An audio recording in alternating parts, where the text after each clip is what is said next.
Today I will talk about how can you add your information on your Waplog app. We go to figure out the solution or know how you can do that on your app. So you just follow these ways, then it's going to work with you. All you have to do, you just go down, you click here on this sign down here, just click on it. So then it's going to take you to your profile. It's going to show for you like this here.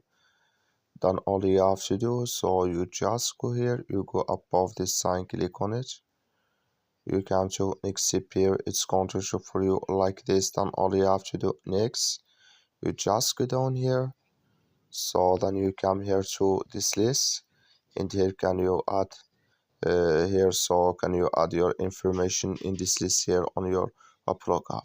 So that's all you have to do. That's all. Thank you for your watching. Don't forget to support us by liking, subscribe. Thank you for your watching.